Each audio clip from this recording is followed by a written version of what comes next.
Good morning, students. Class 9 সমূহ ছাত্ৰ ছাত্ৰীলৈ মই পুৱাৰ অভিনন্দন জনাইছো। আজি তোমালোকে জানাই সোম মঙ্গল বুধ এই কেইটা দিনত তোমালোকৰ গণিত পঢ়োৱা হয়, অংকৰ বিষয়ে আলোচনা কৰা হয়। আজি তোমালোকৰ পাঠটো হৈছে সংখ্যা প্ৰণালী। সংখ্যা প্ৰণালী বুলি কওঁতে তোমালোকে সৰু ক্লাছত পাইছাই জানো। স্বাভাৱিক সংখ্যা, নেচাৰেল নাম্বাৰ, পূৰ্ণ সংখ্যাৰ বিষয়ে, যাক আমি হোল নাম্বাৰ বুলি কওঁ ইংৰাজীত, নহয় জানো। অখণ্ড সংখ্যাৰ বিষয়ে পাইছা। এই অখণ্ড সংখ্যাৰ পাছতেই আমি ক্লাছ 8 7 মানৰ পৰাই পাওঁ, 7 8 9 এতিয়া তোমালোক ক্লাছ 9ত। গতিকে আমি পৰিমেয় সংখ্যা, এই সংখ্যা প্ৰণালীত তোমালোকৰ পৰিমেয় সংখ্যাৰ বিষয়ে অলপ আলোচনা কৰি লওঁ। মই পৰিমেয় সংখ্যা বুলি কওঁতে কোনবোৰ সংখ্যাক আমি পৰিমেয় সংখ্যা কওঁ, কোনবিলাক দেখাত পৰিমেয় সংখ্যা হয়, সেইবিলাক তোমালোকে জনাটো খুব প্ৰয়োজন। জিৰ'টো পৰিমেয় সংখ্যা হয় নে নহয়, তেনেকুৱা কথাবিলাক জানিব লাগে। এতিয়া কথা হৈছে যে পৰিমেয় সংখ্যা হ'বলৈ হ'লে আমি চিধা চিধিকে সকলোৱে জানো যে p/q ফৰ্মত থাকিব লাগে। p/q form. তো p/q ফৰ্ম মানে কি? সঁচা অৰ্থত ক'বলৈ গ'লে আমি ভগ্নাংশত লব আৰু হৰ যেনেকৈ থাকে তেনেকৈ বুজি পাওঁ, নহয়নে বাৰু? যে আমি p/q ফৰ্ম মানে কি কৈ আছো, যে আমি ভগ্নাংশ এটাত যেনেকৈ লব বুলি কয় ওপৰত আৰু তলৰটো হৰ বুলি কয় তেনেকৈ বুজি পাওঁ। গতিকে p/q ফৰ্মত আছে বুলি কওঁ। কিন্তু ক্লাছ 9ৰ পৰা অন্তত এটা কথা বেছিকৈ জানিব লাগিব যে p/q মানে লব বা হৰ হিচাপে থাকিলেই নহ'ব, তাত এটা কিছুমান কণ্ডিশ্যন থাকিব লাগিব। কেনেকুৱা কণ্ডিশ্যন? যে এই যে pq বুলি যে মই কৈ থৈছো, এই pqটো আচলতে কোন, সেইটো ইন্ট্ৰডিউচ কৰিব লাগিব। যে pq হৈছে দুটা অখণ্ড সংখ্যা, অখণ্ড মান, আৰু সেই pq বিলাক কেনেকৈ থাকিব লাগিব, ইয়াত qটো কেনেকুৱা থাকিব লাগিব, আমি ক'ব পাৰো যে pq দুটা অখণ্ড সংখ্যা হিচাপে থাকিব লাগিব। pq অখণ্ড সংখ্যা বুলি ক'লে কোনবিলাক কওঁ আমি, তোমালোকে নিশ্চয় জানা। অখণ্ড সংখ্যা মানে হৈছে এনেবোৰ সংখ্যা যিবিলাক সংখ্যা ৰেখাত আমি কল্পনা কৰি ল'ব পাৰোঁ, য'ত জিৰ'টো থাকিব, য'ত ধনাত্মক সংখ্যাবিলাক থাকিব, য'ত ঋণাত্মক সংখ্যাবিলাক থাকিব। তাৰ মানে ধনাত্মক সংখ্যা, ঋণাত্মক সংখ্যা আৰু শূন্য, এই গোটেইবোৰক লৈ পেলাই আমি অখণ্ড সংখ্যাৰ মোনাটো ল'ব পাৰোঁ। সেই মোনাটোত তাৰমানে কি সোমাই থাকিব, positive numbers, negative numbers and zero', এই গোটেইকেইটা বস্তু মিলি অখণ্ড সংখ্যা। গতিকে পৰিমেয় সংখ্যা ক'বলৈ একেবাৰে সহজ হৈ পৰিল যে পৰিমেয় সংখ্যা কোনবিলাক, সেই সংখ্যা ৰেখাত পোৱা অখণ্ড সংখ্যাবোৰেই হৈছে পৰিমেয় সংখ্যা। খালি এটা সৰু চৰ্ত আছে, সেই চৰ্তটো হৈছে য'ত কেনেকৈ থাকিব লাগিব, য'ত p/qটো কেনেকৈ থাকিব লাগিব, যে qটো ইজ নট ইকুৱেল 0। তাৰ মানে হৰৰ মানটো বা তলৰ মানটো কেতিয়াও 0 হ'ব নোৱাৰিব। তলৰ মানটো মানে qৰ মান, যাক আমি হৰ বুলি কৈ আছো, সেই হৰৰ মানটো 0 হ'ব নোৱাৰিব। তেতিয়াহ'লে তোমালোকে গম পাইছা পৰিমেয় সংখ্যা কাক কয়।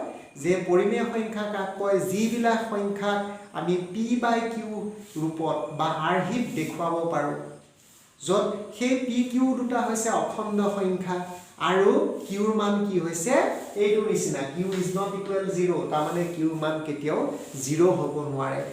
তেতিয়াহ'লে সেই তেনেবোৰ সংখ্যাক আমি পৰিমেয় সংখ্যা বুলি কৈছোঁ। গতিকে পৰিমেয় সংখ্যাত আমি 0টোকো ল'ব পাৰোঁ, কাৰণ 0টোক 0/1 হিচাপে দেখুৱাব পাৰোঁ। 0/1 মানে কি, p/q নিচিনা লাগিল, হয়নে বাৰু? গতিকে এই কথাখিনি আমি ক'ব পাৰোঁ। আৰু গতিকে এই পৰিমেয় সংখ্যাৰ ধাৰণাটো ক্লাছ 7 মানৰ পৰা, 7 8 9, এতিয়া তোমালোক 9 পালাগে। গতিকে পৰিমেয় সংখ্যাৰ ধাৰণাটো তোমালোকে ক'ব পাৰিবা। অকল p/q কৈ থ'লেই নহ'ব, কি ক'ব লাগিব, যে যিবিলাক সংখ্যা p/q আৰ্হিত প্ৰকাশ কৰিব পাৰি, pq হৈছে দুটা অখণ্ড সংখ্যা, q ইজ নট ইকুৱেল 0, আকৌ কি চৰ্তটো ক'ব লাগিব, q ইজ নট ইকুৱেল 0 বুলিও কৈ দিব লাগিব। তেতিয়াহে ক্লাছ 9ৰ পৰা শুদ্ধ হ'ব। ঠিক আছে, পৰিমেয় সংখ্যাৰ ডেফিনেশ্যনটো হৈ গৈছে। পৰিমেয় সংখ্যাক ইংৰাজীত কয় ৰেচনেল নাম্বাৰ। পৰিমেয় সংখ্যাক কেপিটেল Q আখৰে, মই দেখা দিছোঁ, কেপিটেল Q আখৰে কি কৰে, চিহ্নিত কৰা হয় বা সূচিত কৰা হয়, ৰিপ্ৰেজেণ্ট কৰা হয়, সূচিত কৰা হয়। এই কথাটো তোমালোকে বহীত কপি কৰি ল'ব পাৰিবা। তো এইখিনি হৈছে পৰিমেয় সংখ্যাৰ কথা। তো পৰিমেয় সংখ্যাৰ কথাখিনি আলোচনা কৰি আমি কি কৰিছোঁ, যে আমি অনুশীলনী 1.6 পাই গ'লোঁ। আমি অনুশীলনী 1.6 আজি তোমালোকৰ লগত মই আলোচনা কৰিম। অনুশীলনী 1.6 প্ৰথমেই আছে মান উলিওৱা। মান উলিওৱা বুলি ক'লে নতুন বস্তু নহয়, আচলতে মান উলিওৱা মানে হৈছে উত্তৰ উলিওৱা। তাৰমানে তুমি অংকটো কৰা, উত্তৰ দিয়া, তেনেকুৱা মান উলিওৱা মানে হৈছে এইটো। তো গতিকে আমি চাওঁচোন কি কৰিব পাৰোঁ। প্ৰথমে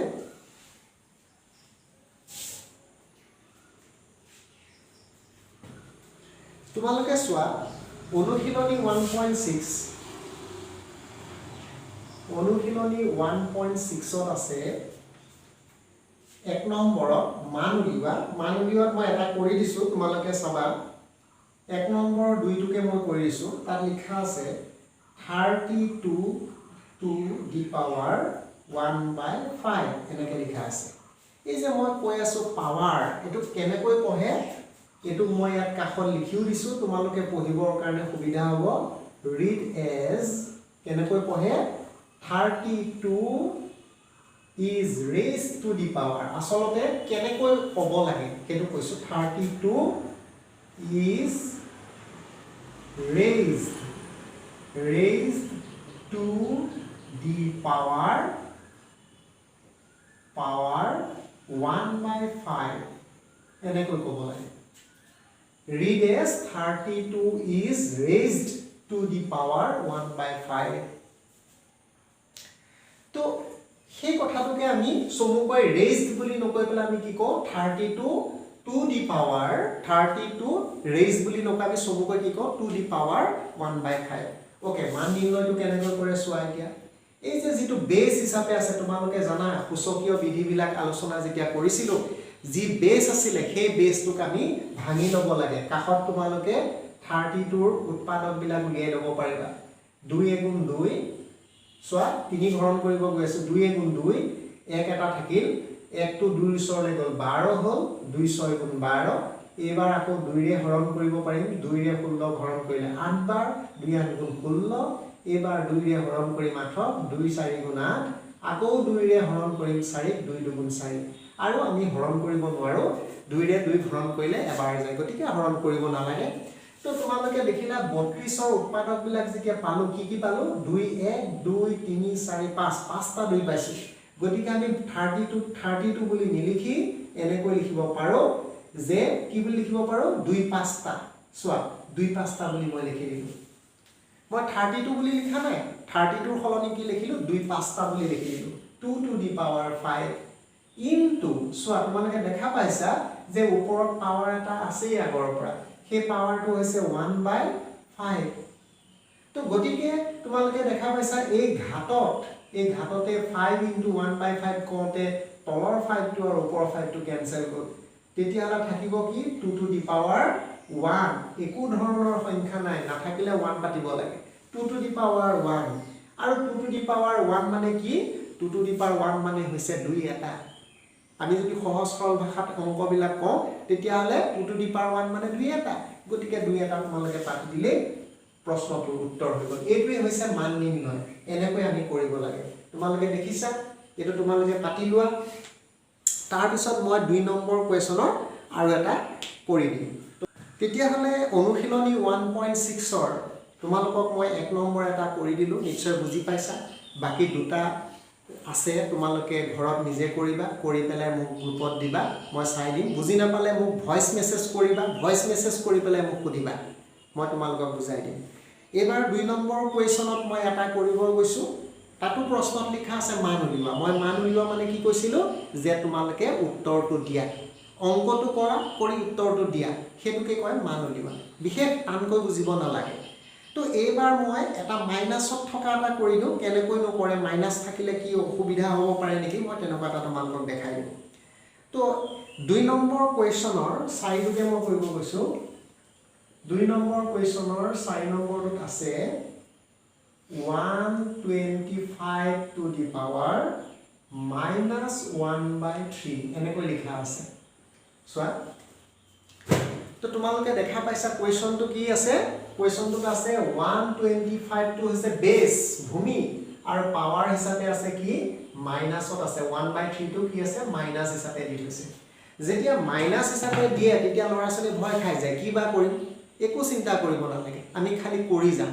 প্ৰথম কামটো কি হ'ব মান উলিওৱা যে যিটো বেছ থাকিব সেই বেছটো উৎপাদকবিলাক চাম ভাঙি পেলাই চাম কি পাম তো আমি বেছটো কি পাইছোঁ 125 গতিকে কাষত আমি 125 টো ছুটি নিয়মৰ হৰণেৰে ভাঙি চাম আমি 125ক 2ৰে হৰণ কৰিব নোৱাৰোঁ 3ৰে হৰণ কৰিব নোৱাৰোঁ 5ৰে হৰণ কৰিব পাৰিম 5ৰে হৰণ কৰোঁতে কি পাবা 5ৰে 12 হৰণ কৰিবলৈ যাওঁতে 5 দুগুণ 10 2 এটা 5ৰ ওচৰলৈ 25 হ'ল 5 5 গুণ 25 25 টোক আকৌ ভাঙিব লাগিব তো 5ৰে হৰণ কৰিলা 5 5 গুণ 25 তোমালোকে দেখা পালা 125 সংখ্যাটো যেতিয়া আমি ছুটি নিয়মৰে ভাঙিলো হৰণ কৰিলো তেতিয়া কি পাইছো 3টা 5 পালো 5 কেইটা পালো 3টা গতিকে ইয়াত লিখিব লাগিব 5 টু দি পাৱাৰ 3 5 3টা পাইছো সেইকাৰণে 5 টু দি পাৱাৰ 3 ইনটু ইয়াত দেখা পালা ঘাত হিচাপে আকৌ এটা আছিল এটো চোৱা -1/3 গতিকে আমি কি লিখিম -1/3 বুলিও লিখিলো এতিয়া তোমালোকে নিশ্চয় দেখা পাইছা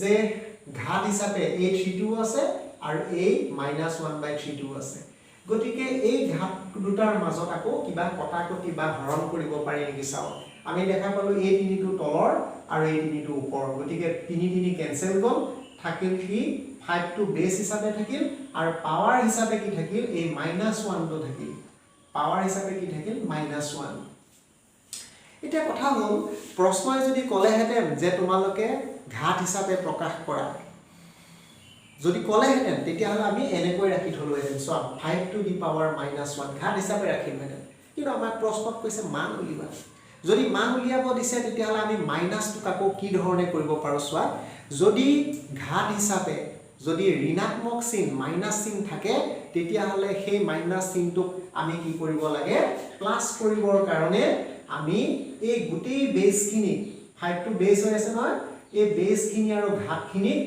আমি কি হিচাপে পাতিব লাগিব কিউৰ মান হিচাপে পাতিব লাগিব কিউৰ মান কিউটো কত থাকে হৰ হিচাপে থাকে মানে এই 5 টু দি পাৱাৰ -1 টোক আমি কলৈ নিম হৰ হিচাপে মানে কিউৰ মান হিচাপে লৈ যাম যেতিয়া কিউৰ মান হিচাপে লৈ যাম -1 টো কি হৈ যায় +1 হৈ যায় এই -1 টো কিউৰ মান হিচাপে মানে হৰ হিচাপে তললৈ যদি লৈ যাও -1 টো +1 হৈ গল তে লগ হিচাপে কি থাকিল একো না থাকিলে আমি কি বহুৱাম 1 এটা বহাই দিম নেক্সট লাইনত চোৱা তে 5 টু দি পাৱাৰ 1 মানে কি 5 টু দি পাৱাৰ 1 মানে বুজাইছে যে 5 এটা তো 5 যদি এটা তাক আমি এনেকৈ লিখিব পাৰো 5 বুলি 5 এটা থকাই বুজাল আৰু ওপৰত একো চিন নাই একো সংখ্যা নাই গতিকে আমি 1 বুলি পাতিম তাৰ মানে আমাৰ মান নিৰ্ণয়ত উত্তৰটো কি ওলাইছে 1/5 বুলি ওলাইছে এই 1/5 টো হৈছে আমাৰ কাৰণে মান উলিয়ালো আমি উত্তৰটো দিলো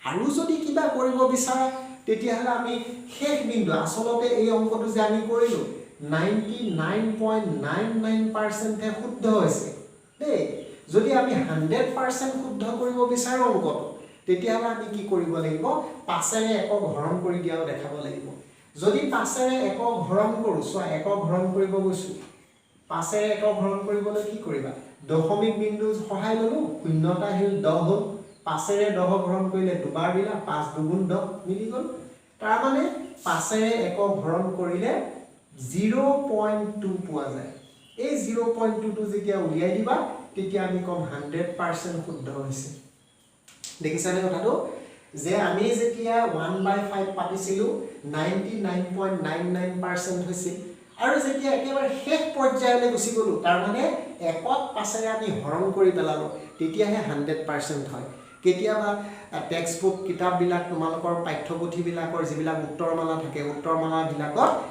যিকোনো ধৰণে দিয়া থাকে কেতিয়াবা 99.99% শুদ্ধ হোৱাকে থাকে কেতিয়াবা 100% শুদ্ধ হোৱাকে থাকে গতিকে তোমালোকে উত্তৰমালাক ইগনোৰ কৰিবা অসুবিধা একো নাই তোমালোকে নিজৰ ওপৰত কনফিডেন্স ৰাখি অংকবিলাক কৰি যাবা তে বাকি তোমালোকে 2 নম্বৰ আৰু অংক আছে ঘৰত কৰি চাবা নোৱাৰিলে মোক কবা ভয়েস কল কৰিবা আৰু মোক কৰি পেলাই জনাবা নোৱাৰিলে মই তোমালোকক সহায় কৰিম ওকে